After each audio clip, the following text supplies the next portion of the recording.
Welcome to Executives at the Edge, the podcast from Amplify.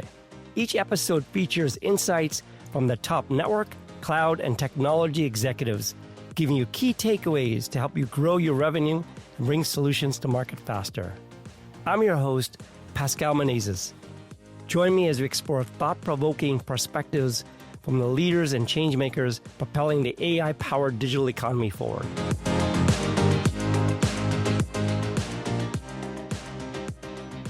I'm really super excited to have Doug Roberts. He's the Executive Vice President and General Manager for Automated and Test Assurance at Spirent. Doug, welcome to Executives at the Edge. And today I believe we're going to talk a lot about AI and what does it mean to have and test and assure that AI works correctly, especially I believe we're going to talk about why networks are so critical for AI. So I'm so excited about this episode. And for our listeners, can you just talk a little about yourself and Spirent? That'd be appreciated. Sure, and thank you for having me today, Pascal. It's truly a pleasure to join such I'll just call it a prestigious set of speakers across a pretty informative series, I would argue. So as you stated, my name is Doug Roberts, and I have the privilege of running what's known as the Automated Test and Assurance Business Unit here at Spirent Communications. And that's code for the life cycle. We often use that term to talk about cradle to grave testing and monitoring and triage and troubleshooting of relevant technologies, and that's exactly what my BU is responsible for. So regardless of the technology, and when I use the term technology, it really is a broad-based use of the term, whether it be Wi-Fi, whether it be 5G, whether it be, it's 2025 and you can't get through an IT conversation without using the term AI, right? Regardless of the technology that we're talking about, we really do support cradle-to-grave testing as well as ongoing assurance of that technology as it passes through the traditional lab testing, conformance testing stages into pre-production, and eventually out to a monetized production asset that is utilized for making money. Well, and most people, I don't think, understand that anything going production has to be tested and have rigor to it and make sure it stands up correctly. And Spirent's been all about that from day one, right? About for any kind of services rolled out, Spirent is being really front and center of making sure things work right. Is that correct? That's exactly right. But if you think about Spirent, I remember even, the first time I was considering coming to Spirent, your mind typically is drifted off into, you're imagining people wearing lab coats down in the basement, in the labs, doing all the standards-based, doing all the conformance-based testing. So that really does describe, I'll call it the roots of Spirent from a test and measurement vendor perspective. However, the journey that Spirent's been on over the last, I'll call it 5 years to decade, has really been to break out of that lab scene, whereby we're not abandoning that lab scene by any stretch. We are still the standards-based conformance testing, I'll call it standard within the industry.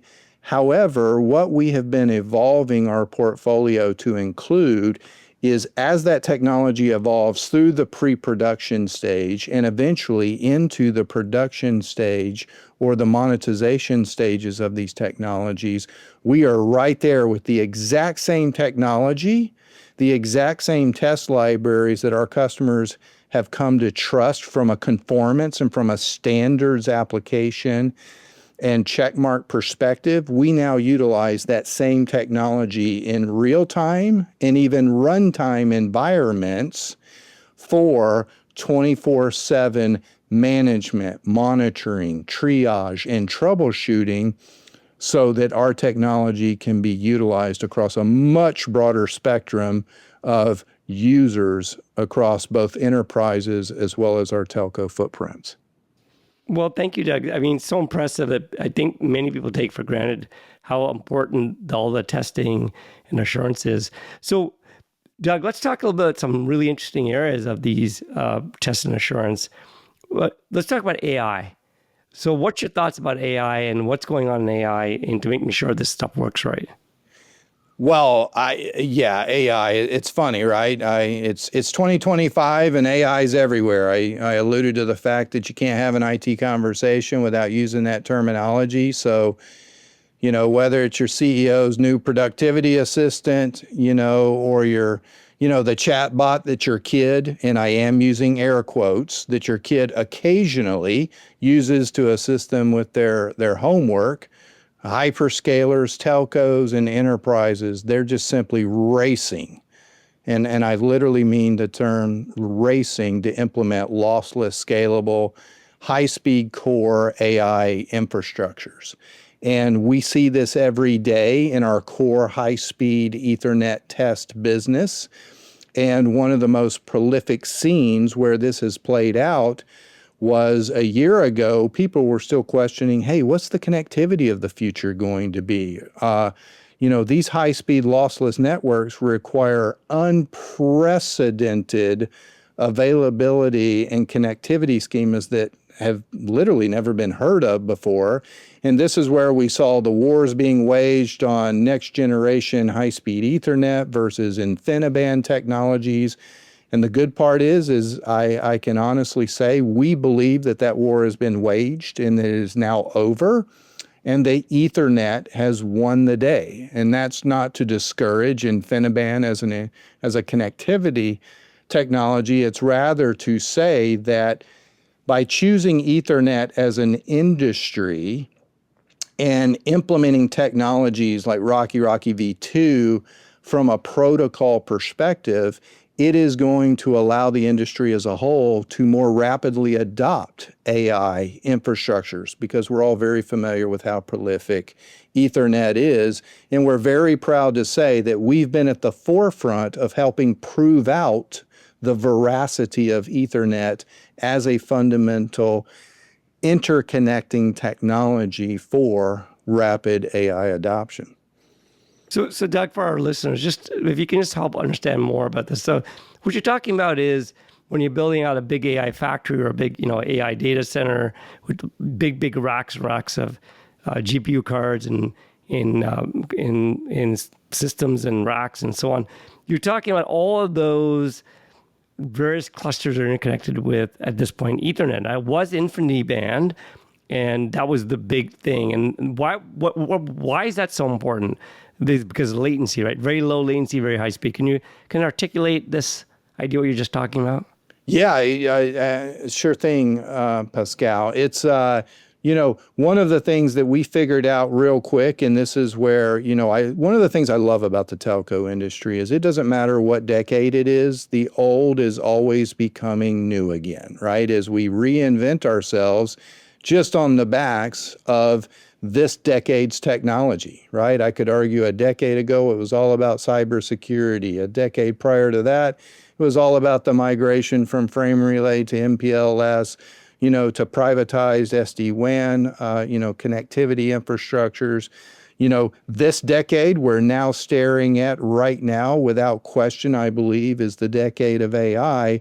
And so to your point, as we get further into these large language models and we truly understand the connectivity requirements, we also understand the lossless requirements, the complete and utter lack of jitter requirements, right? So in other words, having the most pure and perfect interconnectivity schema that does not introduce any variation to packet delivery and therefore packet acceptance on the return end is mission critical. And what we learn in the AI infrastructure is intermittent packet loss and or jitter can actually induce things like hallucinations within the responses produced by these large language models. And this is where you get either no responses or, quite frankly, nonsensical responses to what seems to be a pretty straightforward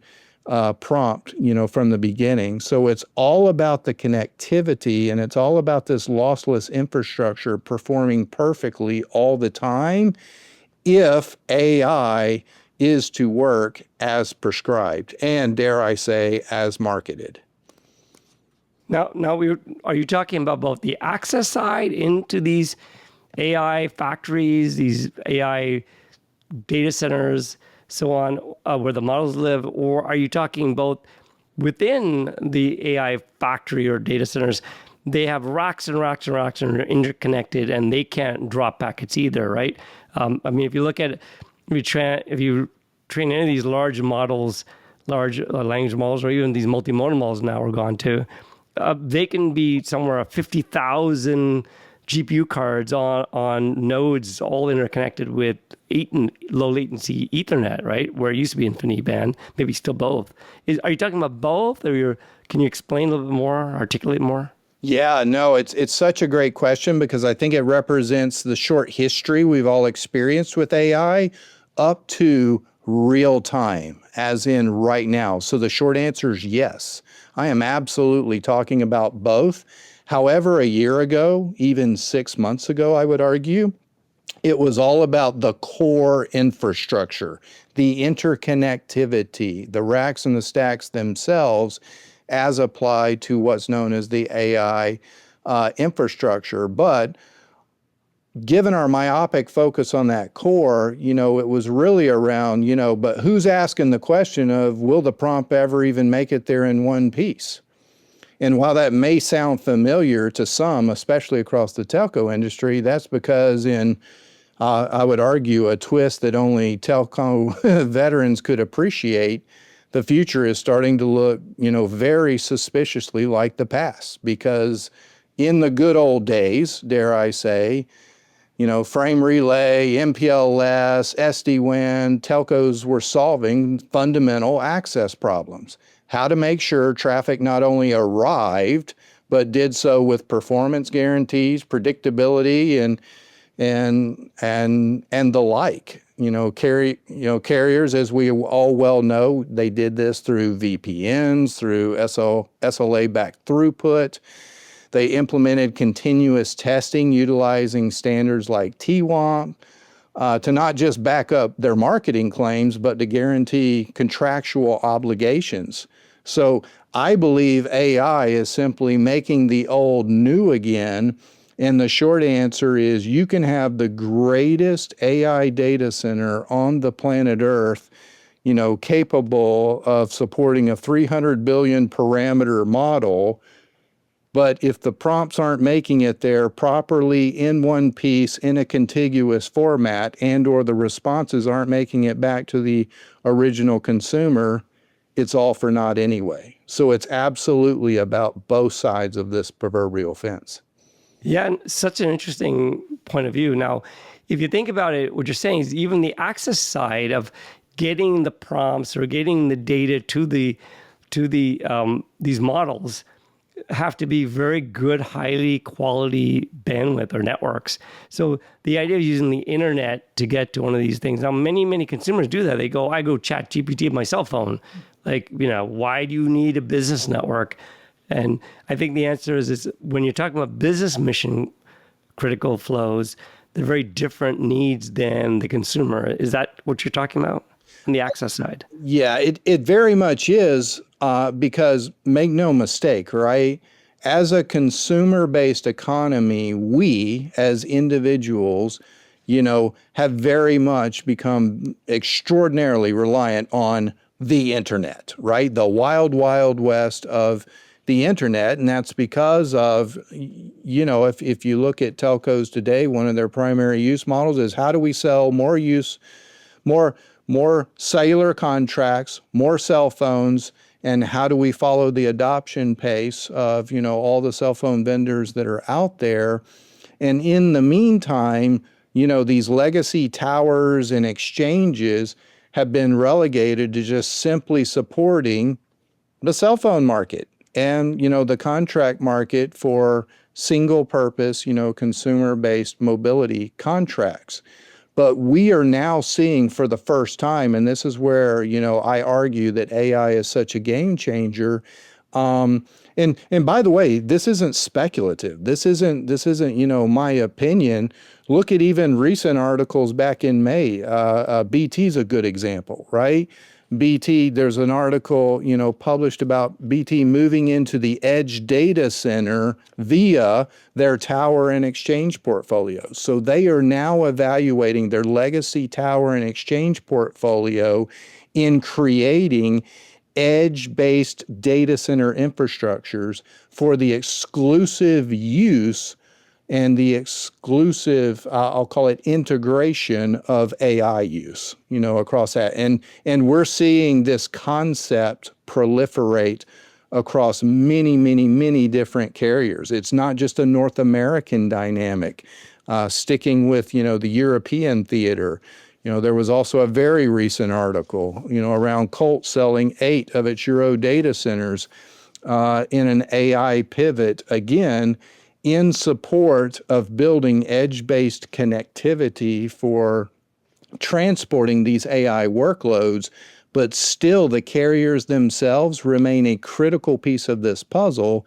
And now we're back to the good old days, reinventing themselves in the form of guaranteed connectivity and access. And in our MEF strategy, I list in London exactly these points, that it's going to be about many aspects at the edge, monetizing the edge of the telcos, what you just described, but also that the telecom providers, they have unique assets. They have obviously networks with connectivity, business networks. They also have edge, but they also bolting cybersecurity, which I think we'll head on to if we have time. But I want to ask you though, what you're saying is what Spirent does is it now checks to make sure that the experience of with agentic AI agents coming in, how they interact with each other, how they interact with models, they have to be mission critical in nature, meaning they cannot have networks that fail, they cannot be losing packets, and so on. So you make sure that this actually works correctly, the network works right, by making sure that from Spirent's point of view, you quality test that. Is that correct? Is that what I'm kind of hearing as a summary? That's exactly what you're hearing, Pascal. When I talk about the old becoming new again, it's when I rewind the clock within Spirent, call it 15 years ago, we had some really good years of selling and implementing and partnering with very large and even tier 2, tier 3 telcos for assuring their access networks. But over time, as I alluded to, some of these aging, exchanges and tower assets, as they became relegated to just the backbone of, selling more consumer mobile contracts, the need for continuous, always-on, guaranteed access and testing as we exited those MPLS days, so to speak, and started relying more and more and more on the wild, wild west of the internet, we saw a lull in that business. But what AI has done is I'll say, woken us up as an industry, because telcos are now realizing they're sitting on a gold mine with some of these aging exchanges and last mile networks and even their tower assets, because suddenly these are no longer liabilities.